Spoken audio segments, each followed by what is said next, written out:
Donc initialement, j'étais professeur associé à l'Université de Lorraine et consultant, et j'accompagnais une entreprise d'insertion de ce territoire, donc Valo, dans son développement stratégique. Les structures d'insertion du territoire de Moselle-Nord sont impactées par plusieurs évolutions qui mettent à mal leur modèle économique, et il s'agit de trouver de nouvelles opportunités de développement.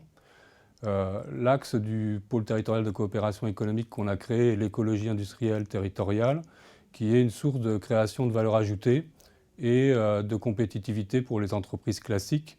Elle peut permettre aussi de créer de nombreux emplois.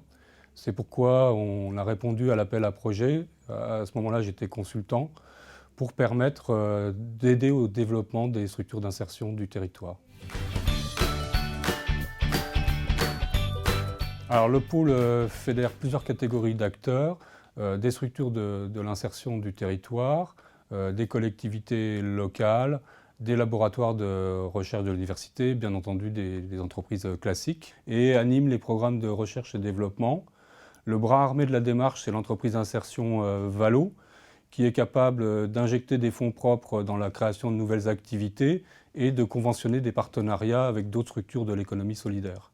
Au 31 décembre 2015, le projet a permis de créer 7 emplois et a généré 18 000 € de chiffre d'affaires mensuel. Ce projet permet également d'améliorer la compétitivité des entreprises classiques du territoire, puisque en privilégiant le tri à la source des déchets industriels, on permet une meilleure valorisation matière, ce qui permet de proposer un service aux entreprises moins coûteux.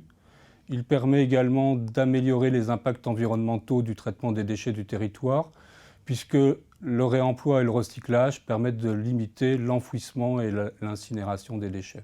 L'appel à projet nous a apporté de l'argent, ce qui nous a permis de recruter des ressources humaines à fort potentiel pour développer des projets plus ambitieux que ce que les structures de l'économie solidaire sont capables de mettre en œuvre habituellement. Ça nous permet aussi d'avoir une visibilité et une légitimité sur le territoire auprès d'autres acteurs, et on a pu ainsi agréger d'autres financements en répondant à des appels à projets en écologie industrielle territoriale, en éco-construction, qui nous ont permis de développer encore plus les activités du pôle.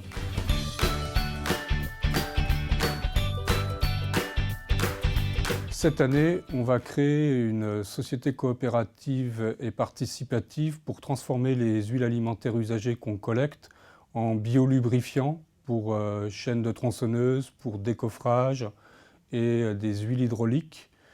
Ce projet est réalisé en partenariat avec un laboratoire de l'école d'agronomie et des industries alimentaires de Nancy. Il permettra de créer 5 emplois. On va également créer et développer, en partenariat avec l'établissement public d'aménagement de Belleval, une plateforme de logistique et de traitement des déchets pour des programmes de développement d'éco-cités et d'éco-quartiers qui permettront de limiter les impacts environnementaux des phases chantiers de ces projets.